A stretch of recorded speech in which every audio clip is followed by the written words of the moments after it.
Hello, my name is Mary Graham, and I'm a reader here at St. Mary's of the Lakes.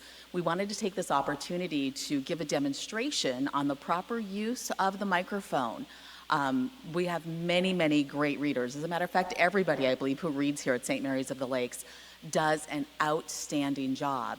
However, not everybody properly uses the microphone or their diaphragm to project. So it's really a shame when you hear somebody who's doing an excellent job at reading, but you can't actually hear them. So we invite you to take a few moments, watch this video. We're going to give you some different demonstrations, how different deliveries and different positionings for the microphone affect how loudly we can hear you as we're sitting out in the pews listening to you. So please listen, think about how you do your reading, and come in and practice at any given time. And we encourage you to bring somebody with you when you come in and practice. There are plenty of readers here who would be willing to come in and work with you. So first I'll give you a demonstration of what not to do.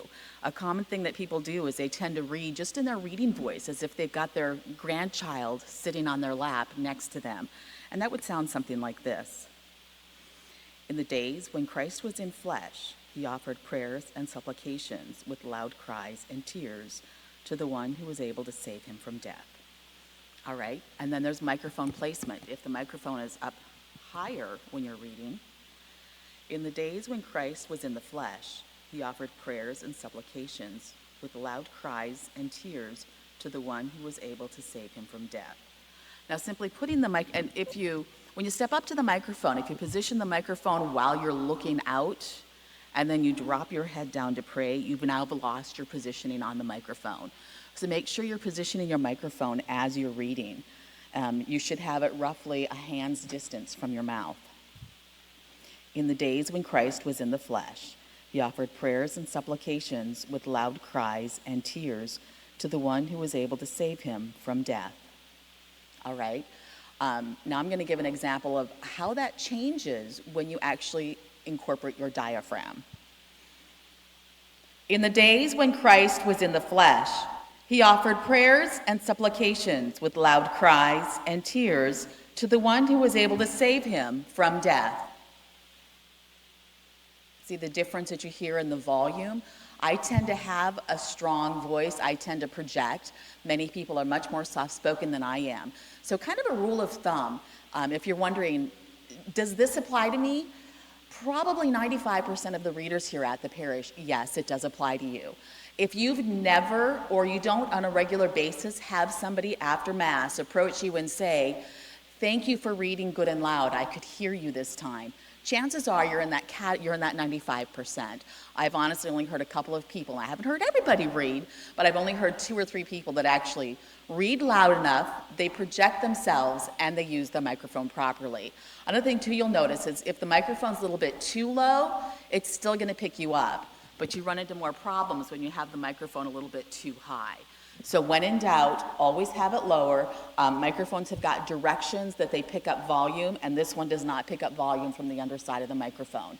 So we're going to have Don's going to come up next, and he's going to cover anything that I may have forgotten, and he's also going to talk about different ways, different techniques in reading more efficiently. Thank you.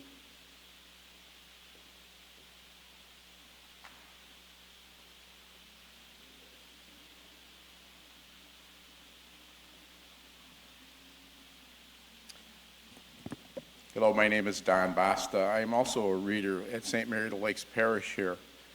And the primary reason is for this video is to teach you how to use this particular microphone to your best advantage. As Mary indicated, when you spread your hand out like this, pinky to thumb, that's probably as far away as you would like to be from this microphone. And you want it set a little low because your head is bowed when you're reading. So if I stand a little too far away, you can't hear me very well. So the closer I get, the better you hear me. And don't be afraid to move the microphone. Like Mary showed you, it goes up. The farther away you get from it, the less people hear you. The closer you get, the easier it is for people to hear you, at least through the speaker system. Also, while you are reading, and practice this at home, Observe punctuations in the reading. And if you think you're going too fast, just slow down a little bit. Take a breath or two. Try and relax as much as possible. I know it's not easy getting up in front of people and reading. So the next thing to do is make sure that you observe the paragraphs in each reading. For instance, today is the feast, the exaltation of the Holy Cross, and today's gospel reading comes from John, which is a very short reading.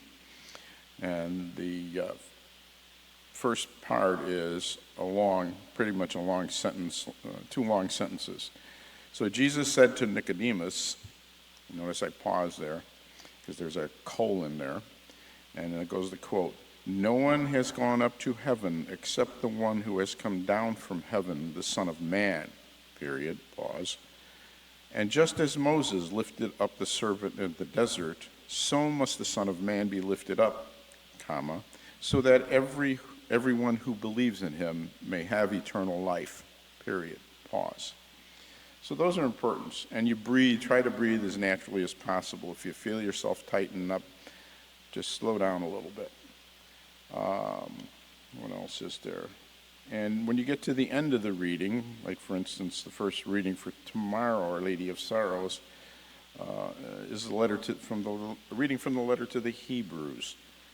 In the days when Christ was in the flesh, he offered prayers and supplications with loud cries and tears to the one who was able to save him from death, comma, and he was heard because of his reverence, period.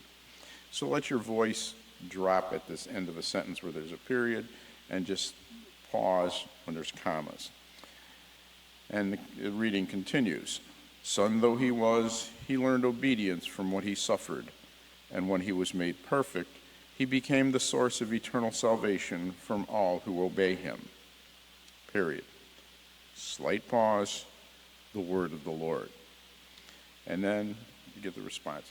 So these are important things, and like I said, as Mary pointed out, this should be the farthest distance from this microphone to your chin. And you want to talk into the mic. It's a good mic, it picks up a lot, but it doesn't have distance to it.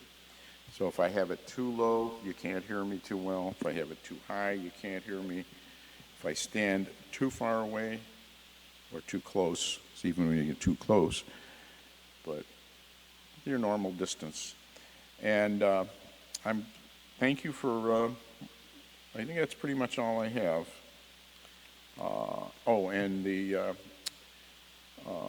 responsorial psalm, if there is a cantor present during Mass, make sure that you give the cantor the opportunity to do the responsorial psalm. It doesn't happen very often, but every once in a while, one of our readers gets a little overzealous and starts reading the responsorial psalm instead of giving the cantor the opportunity to sing it. So keep an eye on that. What else is there? Also, it doesn't happen very often here, but if there is no deacon for the priest, the second reader has to read the prayers of the faithful. So after you're done, or when we're done with what? Okay, we go through the creed. After the creed, then Father starts the prayers of the faithful, and the second reader comes up and does the prayers of the faithful. I know, we got to remember that because it doesn't happen very often anymore. And that's pretty much all I have to say. Now, if you would like to have your own practice session, and I can record a video for you, which you could play by yourself, get a hold of Bud Tedesco and tell him that you want to do this and when you want to do it, and he'll get a hold of me, and then we'll get it set up for you. Okay, so my name is Don Basta. I also do the video up here, and Bud Tedesco is in charge of the readers. Thank you for your attention. I hope this helps. Let us know.